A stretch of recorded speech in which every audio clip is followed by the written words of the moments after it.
हरियाणा की हर अपडेट के लिए बेल आइकन दबाएं और सब्सक्राइब करें STV हरियाणा न्यूज। नमस्कार, आप देख रहे हैं हरियाणा न्यूज और मैं हूं आपके साथ शुभेंदु सिंह। रुक कर लेते हैं फटाफट खबरों का। गोहाना में बरौदा उपचुनाव को लेकर बीजेपी जेजेपी की साझा कार्यकर्ताओं की मीटिंग हुई, जिसमें प्रदेश के सीएम ने शिरकत की। इस दौरान सीएम ने दोनों पार्टियों के कार्यकर्ताओं को जीत का मंत्र दिया।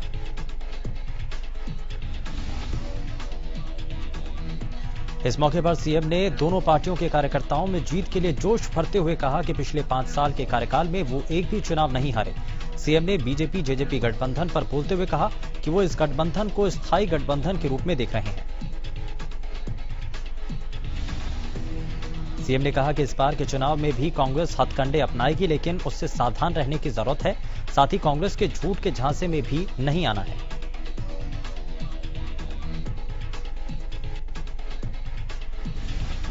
पीएम मोदी के लिए 8400 करोड़ के हवाई जहाज खरीदे जाने पर राहुल गांधी के वार पर प्रदेश के गृह मंत्री ने पलटवार किया। विज ने राहुल गांधी को झूठ की फैक्ट्री करार देते हुए कहा कि राहुल गांधी को न जाने कौन खबरें देता है।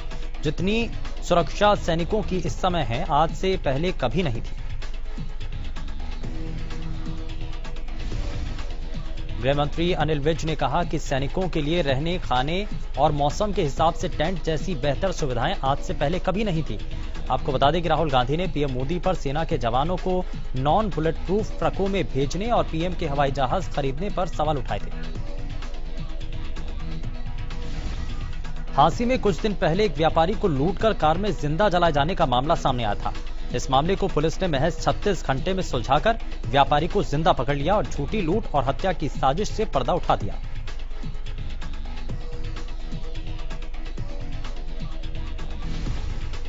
जिस दिन वारदात सामने आई थी, उसी दिन कांग्रेस नेता रणदीप सुरजेवाला ने ट्वीट कर हरियाणा को जंगल राज करार दिया था, जिस पर पलटवार करते हुए सुरजेवाला को राहुल गांधी का प्रोडक्ट करार दिया और उधर हरियाणा रोडवेज के बसों को पंजाब में एंट्री नहीं दिए जाने पर पंजाब सरकार पर निशाना साधा। कृषि कानूनों के समर्थन में बीजेपी ट्रैक्टर रैली कर लगातार किसानों को यह मैसेज दे रही है कि कृषि कानून किसानों के पक्ष में है। इसी क्रम में बीजेपी प्रदेश अध्यक्ष ओपी धनखड़ बहादुरगढ़ में ट्रैक्टर रैली की शुरुआत की।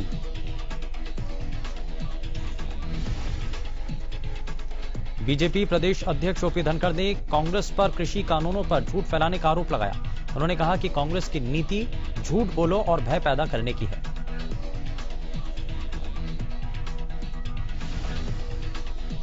झज्जर जिले के डीघल गांव से लेकर सांपला तक बीजेपी ने किसान ट्रैक्टर रैली का आयोजन किया।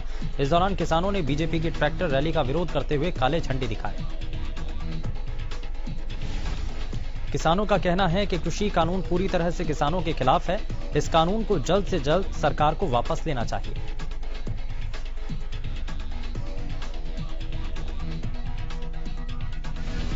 सिरसा के भगत सिंह स्टेडियम में 3 कृषि कानूनों के खिलाफ किसानों का धरना जारी है। किसानों का कहना है कि सरकार मंडी को खत्म नहीं करेगी। इन कानूनों के लागू होने से मंडियां अपने आप ही समाप्त हो जाएंगी।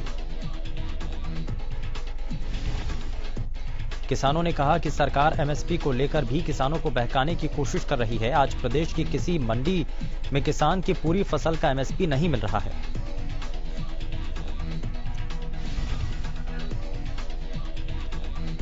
सिरसा में कृषि कानूनों को लेकर किसानों का रोष लगातार जारी है। एक तरफ जहां शहीद भगत सिंह स्टेडियम में किसान संगठनों का धरना जारी है, वहीं दूसरी तरफ किसानों ने लोक निर्माण विश्राम गृह के नजदीक रोष प्रदर्शन किया। किसानों ने डिप्टी सीएम से पद से इस्तीफा देने की मांग की। किसानों ने कहा कि दुष्यंत चौटाला कहा करते थे कि वो बीजेपी के खिलाफ हैं और आज वो खुद बीजेपी की गोद में जा बैठे हैं। जाखल के चांदपुरा गांव के किसानों ने बीजेपी जेजेपी नेताओं की गांव में एंट्री बैन करने का बैनर लगाते हुए सरकार के खिलाफ नारेबाजी की।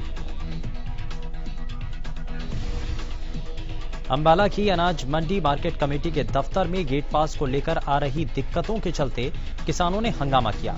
नाराज किसानों ने मार्केट कमेटी के दफ्तर का दरवाजा बंद किया।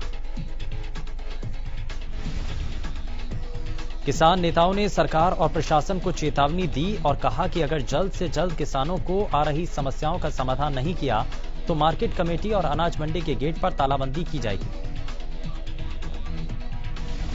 मार्केट कमेटी के डीएम डीएमओ राधेश्याम ने बताया कि किसान रजिस्टर्ड पोर्टल में तकनीकी खामियां होने के कारण दिक्कतों का सामना कर रहे हैं। उच्च अधिकारियों को इसके बारे में बता दिया गया है।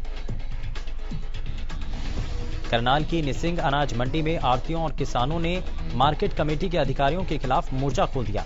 आढ़तियों और किसानों ने मार्केट कमेटी अधिकारियों के विरोध में मार्केट कमेटी के गेट पर धरना दिया। प्रदर्शनकारियों ने बताया कि मार्केट कमेटी के सचिव और रिटायर कर्मचारी कहते हैं कि 25 रुपए क्विंटल दो और अपने गेट पास लो। आढ़तियों का आरोप है कि पिछले साल भी ऐसा ही घोटाला मंडी में हुआ था। कालावली मार्केट कमेटी के सामने अनाज मंडी के गेट को ताला लगाकर मजदूर धरने पर बैठे। मजदूर अपनी मांगों को लेकर धरना प्रदर्शन कर रहे हैं। वहीं सरकार के सीधी खरीद कराने से मजदूर काम से वंचित हो गए। मजदूरों की मांग है कि जब तक उनको काम नहीं मिलेगा तब तक वो धरने पर बैठे रहेंगे।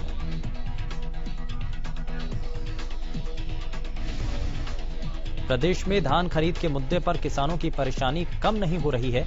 उकलाना की नई अनाज मंडी में भी किसान पिछले कई दिनों से फसल लेकर बैठे हैं, लेकिन धान की खरीद नहीं हो पा रही। किसानों ने बताया कि वह 18 सितंबर को मंडी में अपनी फसल लेकर पहुंचे थे, जिसके बाद उन्हें 29 सितंबर को गेट पास दिया गया, लेकिन अभी तक उनकी फसल की बिक्री नहीं हुई है। महम चौबीसी के खरकड़ा गांव में महिलाओं ने जलघर पर ताला जड़ दिया। महिलाओं ने बताया कि गांव में पीने के पानी की समस्या बनी है। महिलाओं के साथ गांव के पुरुषों ने भी सरकार, अधिकारियों और ठेकेदार पर मिलीभगत का आरोप लगाया। महिलाओं का कहना है कि पिछले 9 साल से पीने के पानी की समस्या बनी है। 5 साल से तो बिल्कुल गंदा पानी सप्लाई हो रहा है। ग्रामीणों का कहना है कि तालाब और जलघर का लेवल 1 होकर पानी दूषित हो जाता है। अपनी लंबित मांगों को लेकर बरौदा हलके के बनवासा गांव में पीएचसी में पिछले 2 महीने से आशा वर्कर अनिश्चितकालीन धरने पर बैठी हुई हैं। धरने पर पहुंची आशा वर्कर यूनियन की राज्य सचिव सुनीता ने सरकार को चेतावनी दी। उन्होंने कहा कि सीएम के साथ उनकी होने वाली 20 अक्टूबर को बातचीत अगर नाकाम रहती है तो आने वाले 22 अक्टूबर को वो गोहाना में राज्य स्तरीय सम्मेलन कर सरकार के खिलाफ आर पार की लड़ाई का ऐलान करेगी।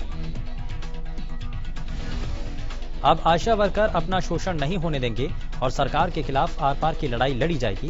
उन्होंने कहा कि सरकार आशा वर्करों के मानदेय में की गई कटौती को बहाल करे।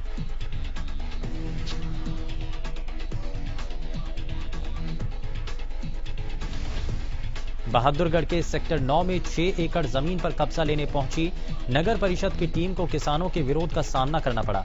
दरअसल बहादुरगढ़ सेक्टर 9 के पास परिषद की जमीन पर पिछले 40 साल से किसान खेती कर रहे थे। अब नगर परिषद के अधिकारियों ने जमीन पर कब्जा लेने की कार्रवाई की और किसानों की फसलों को जेसीबी की मदद से उखाड़ फेंका।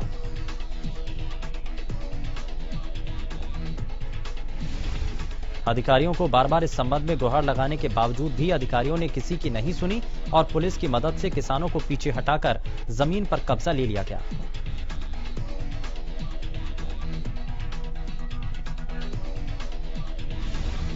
फरीदाबाद के मिर्जापुर गांव में निगम के कूड़ा डंपिंग स्टेशन का विरोध शुरू हो चुका है, जिसको लेकर ग्रामीण कैबिनेट मंत्री मूलचंद शर्मा के कार्यालय पहुंचे।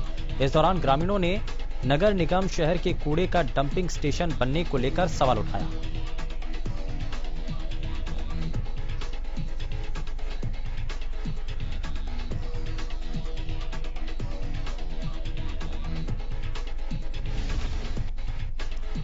लोगों का कहना है कि किसी भी कीमत पर अपने गांव में कूड़े का डंप स्टेशन नहीं बनने देंगे, जिसके बाद कैबिनेट मंत्री मूलचंद शर्मा ने ग्रामीणों को आश्वासन दिया। गौरतलब है कि इससे पहले कूड़े का डंपिंग स्टेशन बंदवाड़ी गांव में बना हुआ था, लेकिन इस डंपिंग स्टेशन की अपग्रेडिंग को लेकर निगम ने अब मिर्जापुर गांव में डंपिंग स्टेशन बनाने का काम शुरू किया है।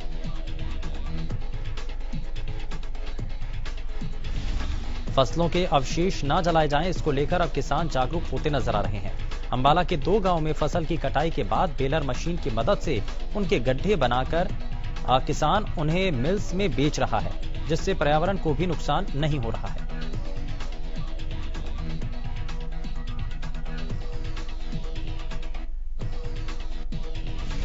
अंबाला के दोनों गांवों के अंदर 1000 एकड़ खेती की जमीन है। किसानों का कहना है कि अब उन्हें कम मेहनत करनी पड़ रही है। पहले उन्हें काफी डीजल खर्च करना पड़ता था, अवशेषों को जलाने से लेकर अगली फसल लगाने तक। करनाल के लघु सचिवालय सभागार में डीसी निशांत कुमार यादव ने दूसरों की जान बचाने के लिए प्लाज्मा दान करने वालों को सम्मानित किया। इस दौरान 28 प्लाज्मा डोनर लोगों को सम्मानित किया गया,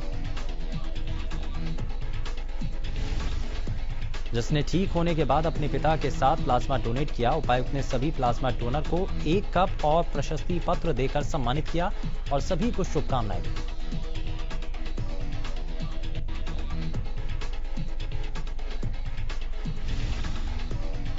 इस दौरान रोमिका और पंकज गर्ग ने बताया कि उनको कोरोना हुआ था, अब वो ठीक होकर अपना प्लाज्मा दान करके आए हैं, जिसके लिए डीसी ने उनको। प्रदेश महिला आयोग की सदस्य इंदु यादव भिवानी पहुंची। इस दौरान उन्होंने महिला विरोधी अपराधों पर जांच की। भिवानी पहुंची प्रदेश महिला आयोग की सदस्य इंदु यादव ने कहा कि देश में बनाया गया लिव इन रिलेशनशिप कानून में संशोधन की जरूरत है। इस कानून से न केवल हमारे संस्कारों पर प्रभाव पड़ रहा है, अपराध भी बढ़ रहे हैं। इस कानून में संशोधन की जरूरत है।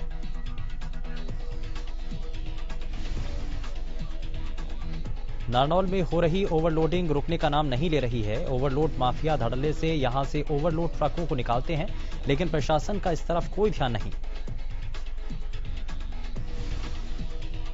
अधिकारी इन पर किसी तरह की कोई कार्रवाई नहीं करते। इस बीच माइनिंग विभाग के सिक्योरिटी गार्ड की भी एक तस्वीर सामने आई, जो ड्यूटी छोड़ ताश खेल रहा है।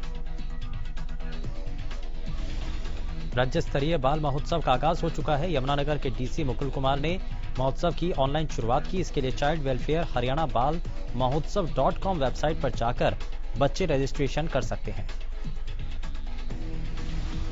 इसके लिए वेबसाइट आज से 10 नवंबर तक खुली रहेगी।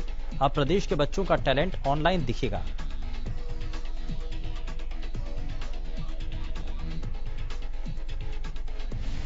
हरियाणा राज्य बाल कल्याण परिषद की तरफ से कोविड-19 महामारी के चलते राज्य स्तरीय बाल महोत्सव का आयोजन ऑनलाइन कराया जा रहा है। ऑनलाइन प्रतियोगिताओं का शुभारंभ सिरसा बाल भवन में उपायुक्त रमेश चंद्र बिढ़ान ने किया। 71 कैटेगरी में होने वाली प्रतियोगिताओं में प्रतिभागियों को 41 कैटेगरी के लिए वीडियो अपलोड करना होगा, जबकि 30 के लिए फोटो अपलोड करने होंगे। 10 नवंबर तक किसी भी समय प्रतिभागी अपने आयु वर्ग के हिसाब से प्रतियोगिता में हिस्सा ले सकते हैं। जुलाना के रामकली गांव में एक बिजली कर्मी ने खुदकुशी कर ली। बिजली कर्मी ने अपने पिता की लाइसेंसी रिवॉल्वर से खुद को गोली मारी।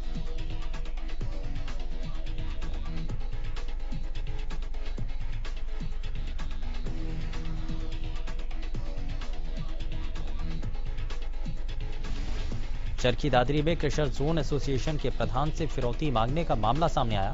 जानकारी के मुताबिक बीते बुधवार को कुछ लोग कृषर जोन एसोसिएशन प्रधान का फोटो लेकर साइट पर पहुंचे और ठेकेदार को धमकी देते हुए कहा कि अगर प्रधान को पहाड़ पर काम करना है तो 10 करोड़ की फिरौती देनी होगी।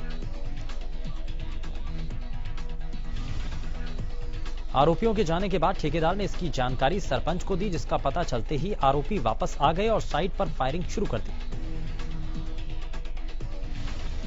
गुरुग्राम के बुढ़िड़ा गांव में दिल दहला देने वाली घटना सामने आई, जहां 2 भाइयों की नहर में डूबने से मौत हो गई।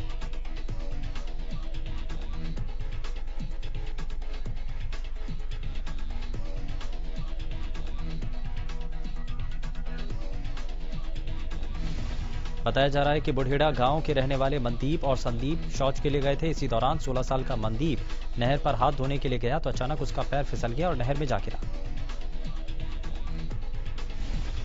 मनदीप को डूबता देख बड़े भाई संदीप ने भी नहर में छलांग लगा दी, लेकिन नहर में पानी ज्यादा होने के कारण दोनों की डूबने से मौत हो गई।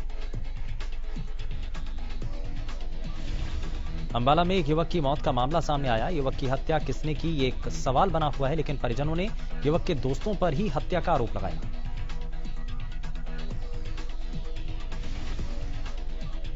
दरअसल सुबह करीब 5 बजे दोस्तों ने उसकी मौत की सूचना दी, जिनके साथ युवक गया था। परिजन उसे लेकर अस्पताल भी पहुंचे, लेकिन डॉक्टरों ने उसे मृत घोषित कर दिया।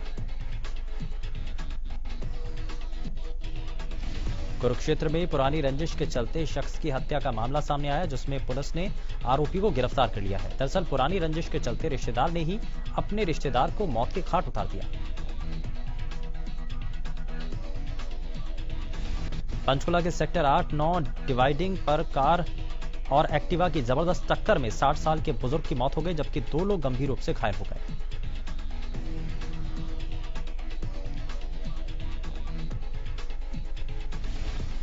चरखी दादरी के कस्बा बौंदकाल में एक दादा पर ही अपनी पोती पर दुष्कर्म का आरोप लगा है। पुलिस ने आरोपी को गिरफ्तार किया। आरोपी बिहार का रहने वाला है।